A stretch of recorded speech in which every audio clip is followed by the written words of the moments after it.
राधे राधे। जय श्री श्याम। परिवर्तनी एकादशी 3 सितंबर 2025 को उदया तिथि के अनुसार व्रत रखा जाएगा। एकादशी व्रत कथा। युधिष्ठिर कहने लगे कि हे भगवान, भाद्रपद शुक्ल एकादशी का क्या नाम है, इसकी विधि क्या है, इसका महात्म्य क्या है। तब भगवान श्री कृष्ण कहने लगे कि इस पुण्य, स्वर्ग और मोक्ष को देने वाली तथा समस्त पापों का नाश करने वाली उत्तम वामन एकादशी का महात्म्य मैं तुम्हें सुनाता हूँ। यह परिवर्तनी एकादशी भी कहलाती है।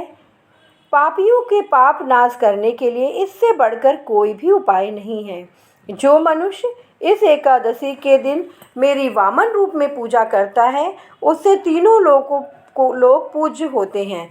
अतः मोक्ष की इच्छा करने वाले मनुष्य जो कमल नयन भगवान का कमल से पूजन करते हैं, वे अवश्य भगवान के समीप जाते हैं। जिसने भादों की एकादशी को व्रत एवं पूजन किया, उसने ब्रह्मा विष्णु सहित तीनों लोगों का पूजन कर लिया। अतएव एकादशी का व्रत अवश्य करना चाहिए। इस दिन भगवान करवट लेते हैं, इसलिए इसको हम परिवर्तनी एकादशी भी कहते हैं। भगवान के वचन सुनकर युधिष्ठिर बोले कि हे भगवान, मुझे अति संदेह हो रहा है कि आप किस प्रकार सोते हैं और करवट लेते हैं तथा किस तरह राजा बलि को बांधा और वामन रूप रखकर क्या क्या लीलाएं की। चातुर्मास के व्रत की क्या विधि है तथा आपके शयन करने पर मनुष्य का क्या कर्तव्य है, सो आप मुझे विस्तार पूर्वक सुनाइए। श्री कृष्ण कहने लगे कि हे राजन, अब आप सब पापों को नष्ट करने वाली कथा का श्रवण करो। त्रेता युग में बलि नामक एक दैत्य था। वे मेरा परम भक्त था। विविध प्रकार के वेदों के सूक्तों से मेरा पूजन किया करता था और नित्य ही ब्राह्मणों का पूजन यज्ञ के आयोजन करता था। लेकिन इंद्र से द्वेष के कारण उसने इंद्रलोक तथा सभी देवताओं को जीत लिया। इस कारण सभी देवता एकत्र होकर सोच विचार करके भगवान के पास गए। बृहस्पति सहित इंद्रादिक देवता प्रभु के निकट जाकर नतमस्तक होकर वेदों मंत्रों का उच्चारण किया और भगवान की पूजा स्तुति करने लगे। अतएव तब मैंने वामन रूप धारण करके 5वां अवतार लिया और फिर अत्यंत तेजस्वी राजा रूप से राजा बलि को जीत लिया। इतनी बात सुनकर के राजा युधिष्ठिर बोले कि हे जनार्दन, आपने वामन रूप धारण करके उस महाबली दैत्य को किस प्रकार जीता। तब श्री कृष्ण कहने लगे कि बलि से 3 पग भूमि की याचना करते हुए कहा कि ये मुझको 3 लोक के समान है और हे राजन, ये तुमको अवश्य ही देनी पड़ेगी।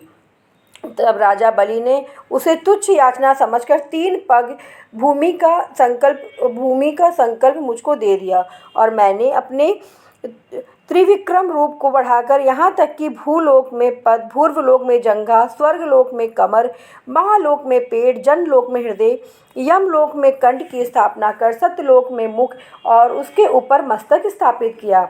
सूर्य, चंद्रमा आदि सब ग्रह, गण, योग, नक्षत्र, इंद्रादिक देवता और शेष आदि सब नागगणों ने विविध प्रकार से वेद सूक्तों से प्रार्थना की। तब मैंने राजा बलि का हाथ पकड़कर कहा कि हे राजन, एक पद से पृथ्वी, दूसरे से स्वर्गलोक पूर्ण हो गए, अब तीसरा पग कहाँ रखूं। तब बलि ने अपना सिर झुकाकर कहा कि मैंने अपना पैर ऊपर उसके मस्तक पर रख दिया है, जिससे वह भक्त पाताल को चला गया। फिर उसकी विनती और नम्रता को देखकर मैंने कहा कि हे बलि, मैं सदैव तुम्हारे निकट ही रहूँगा। विरोचन पुत्र बलि से कहने पर भाद्रपद शुक्ल एकादशी के दिन बलि के आश्रम पर मेरी मूर्ति स्थापित हुई। इसी प्रकार दूसरी क्षीर सागर में शेषनाग के षष्ठ पर हुई। हे राजन, इस एकादशी को भगवान शयन करते हुए करवट लेते हैं, इसलिए तीनों लोकों के स्वामी भगवान विष्णु का उस दिन पूजन करना चाहिए। इस दिन तांबा, चांदी, चावल और दही का दान करना उचित होता है और रात्रि में जागरण करें।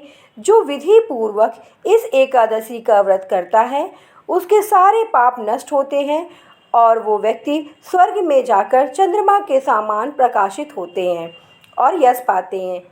जो पाप नाशक इस कथा को पढ़ते हैं, सुनते हैं, उनको 1000 अश्वमेध यज्ञ का फल प्राप्त होता है। हरे कृष्णा हरे रामा। हरे हरे हरे हरे। राधे राधे, राधे राधे श्याम मिला दे, राधे राधे श्याम मिला दे, राधे राधे श्याम मिला दे।